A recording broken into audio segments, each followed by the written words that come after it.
Good morning student. मागच्या भागात आपण भारतीय संविधानाचे उगमस्थान स्पष्ट करणारे जे शब्द आहेत, आम्ही भारताचे लोक, आणि भारतीय राज्यव्यवस्थेचे स्वरूप स्पष्ट करणारे जे शब्द आहेत, सार्वभौम, समाजवादी, धर्मनिरपेक्ष, लोकशाही, गणराज्य, या शब्दाचा अर्थ समजून घेतला. आज आपण भारतीय संविधानाचे उद्दिष्ट स्पष्ट करणारे जे शब्द आहेत, न्याय, स्वातंत्र्य, समता आणि बंधुता, या शब्दाचा अर्थ समजून घेणार आहोत.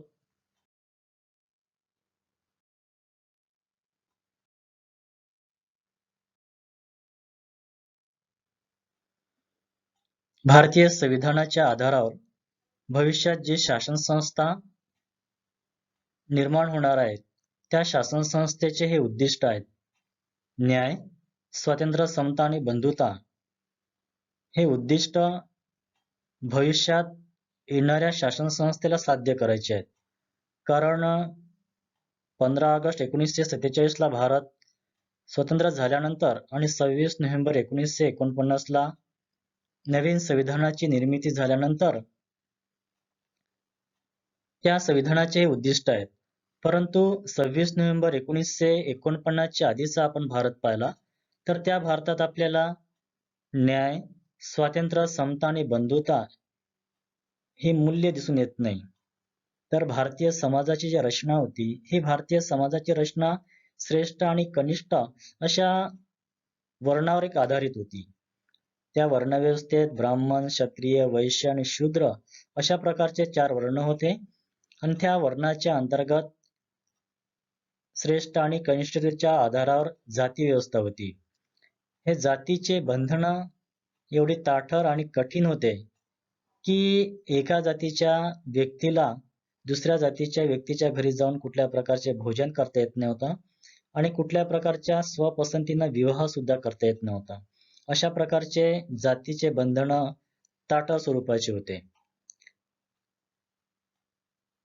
त्या भारतीय समाजात न्याय, स्वातंत्र्य, समता, बंधुता ही मूल्य होती, परंतु ते विशिष्ट जातीपर्यंतच मर्यादित होती. म्हणजे उच्च जातींना या सगळ्या अधिकाराचा उपभोग घेता येत होता आणि सर्वसामान्य जनता होती, म्हणजे जे मागासवर्गीय जाती होत्या, या मागासवर्गीय जातींना कुठल्या प्रकारचा अधिकार नाही होता. त्यांना शिक्षणाचा अधिकार नाही होता, स्वतःच्या इच्छेप्रमाणे कुठला व्यवसाय करण्याचा अधिकार नाही होता.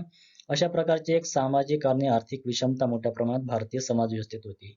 त्यामुळे या संविधानाच्या आधारावर भविष्यात जी शासन संस्था येणार आहे, त्या शासन संस्थेला हे उद्दिष्ट साध्य करायची होती. तर या उद्दिष्टापैकी प्रथम पाहू आपण न्याय. न्याय या उद्दिष्टामध्ये सामाजिक, आर्थिक आणि राजकीय या 3 प्रकारच्या न्यायाचा अंतर्भाव केला आहे. आपण आपल्या भारतीय संविधानाच्या भाग 3 मूलभूत अधिकार आणि भाग 4 राज्याच्या धोरणाचे मार्गदर्शक तत्वे यामध्ये भारतातल्या प्रत्येक नागरिकांना सामाजिक, आर्थिक आणि राजकीय न्यायाची आपण हमी दिलेली आहे. तर प्रथम पाहू आपण सामाजिक न्याय. सामाजिक न्याय याचा अर्थ असा आहे की सामाजिक न्याय या शब्दाचा अर्थ आपल्याला वेगवेगळ्या बाजूने समजून घेता येईल. सामाजिक न्याय म्हणजे समाजातील कोणत्याही वर्गावर, कोणत्याही व्यक्तीवर, कोणत्याही आधारावर अन्याय होणार नाही, ज्याची दक्षता राज्याने घ्यावी. दुसऱ्या अर्थाने आपण असं म्हणू की सामाजिक न्याय म्हणजे समाजातील व्यक्तीत जात, धर्म, लिंग, वंश, भाषा, पंथ, रंग या आधारावर कुठल्याही प्रकारचे भेदभाव करणार नाही, अशी व्यवस्था राज्याने करावी.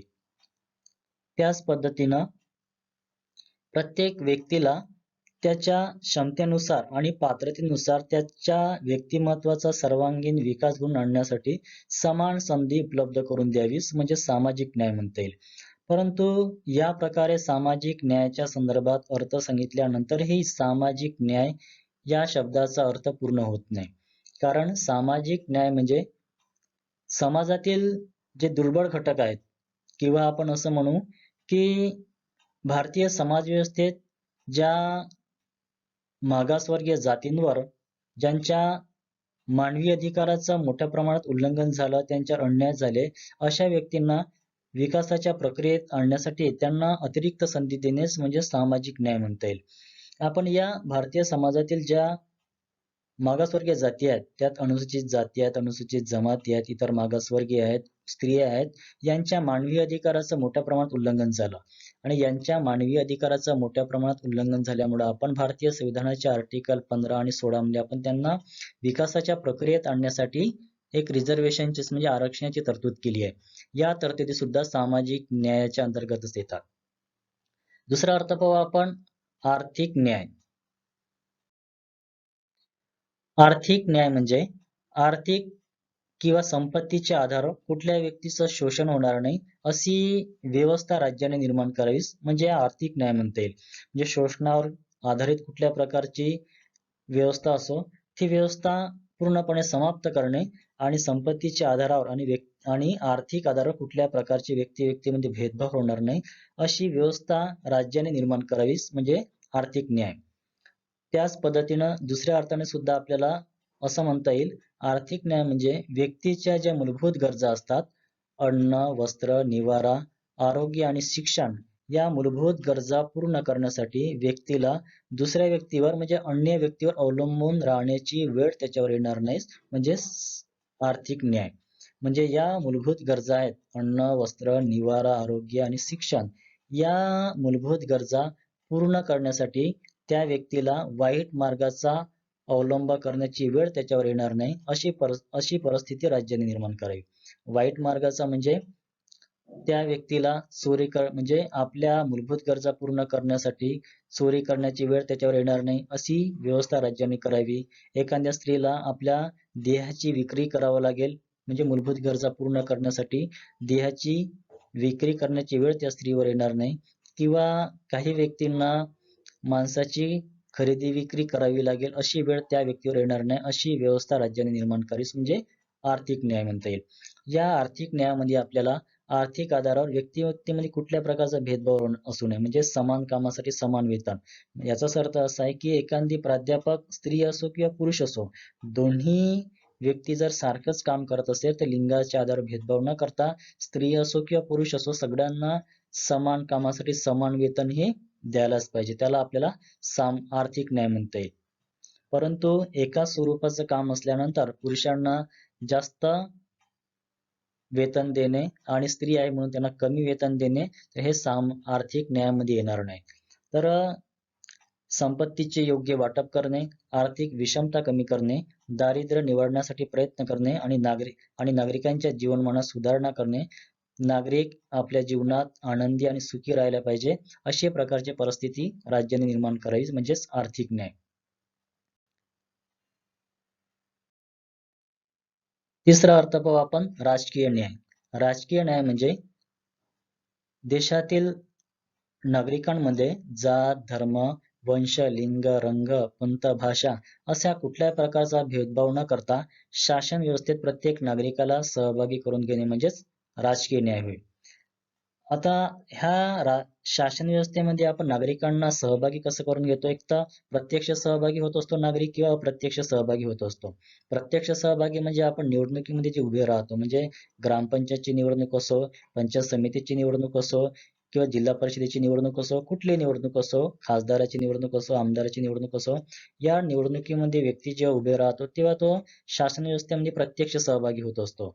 आणि या उमेदवारांना जे नागरिक मतदान करतात ते त्या राजकीय व्यवस्थेमध्ये शासन व्यवस्थेमध्ये अप्रत्यक्ष सहभागी होतात. म्हणजे आपण जे ग्रामपंचायतचे सदस्य असतो, जिल्हा परिषद सदस्य असतो, पंचायत समितीचे सदस्य असतो यांना आपण मतदान करतोच याचाच अर्थ आपण शासन व्यवस्थेमध्ये अप्रत्यक्ष सहभागी होत असतो. किंवा शासनाच्या ध्येय धोरणावर टीका टिप्पणी करणे याला सुद्धा आपण या प्रक्रियेनुसार सुद्धा आपण शासन व्यवस्थेमध्ये सहभागी होत असतो. याला सुद्धा आपल्याला राजकीय न्याय म्हणता येईल. परंतु एवढ्यानेच आपल्याला राजकीय न्याय प्रस्थापित झाला असं म्हणता येत नाही. कारण एखाद्या व्यक्तीला भारतीय समाजातील अनेक असे घटक आहेत जसं भटक्या जमाती आहेत यांना अजूनही स्वतःची आयडेंटिटी कार्ड म्हणजे ओळखपत्र सुद्धा मिळालेलं नाही आहे. त्यांना मतदानाचं कार्ड मिळालं नाही आहे आणि ज्यांना मतदानाचं कार्ड मिळाल्यानंतर ते मुख्य रस्त्यापासून किंवा मुख्य गावापासून ते वाले दूर राहतात. त्याच्यामुळं त्यांना मतदानाचा अधिकार मिळूनही ते आपल्या अधिकाराचा उपयोग चांगल्या पद्धतीने घेऊ शकत नाही. म्हणजे म्हणजे आपल्याला राजकीय न्याय प्रस्थापित झाला असं म्हणता येत नाही. म्हणजे राजकीय अधिकार मिळाल्यानंतर त्या व्यक्तीला त्या अधिकाराचा उपभोग सुद्धा घेता आला पाहिजे. तेव्हा आपल्याला राजकीय न्याय म्हणता येईल. तर अशा प्रकारच्या न्याय या शब्दामध्ये सामाजिक, आर्थिक आणि राजनीतिक या 3 प्रकारच्या न्यायाचा अंतर्भाव केला आहे. आता आपण एकंदरीत भारतीय समाजाच्या चित्र आपण डोळ्यासमोर जर घेतलं तर भारतीय समाजात आपल्याला राजकीय न्याय प्रस्थापित झालेला दिसते. कारण प्रत्येक व्यक्तीला one vote, one man one vote one value म्हणजे एक व्यक्ती एक मत दिलं, एक मत एक व्हॅल्यू, एक मूल्य दिलं.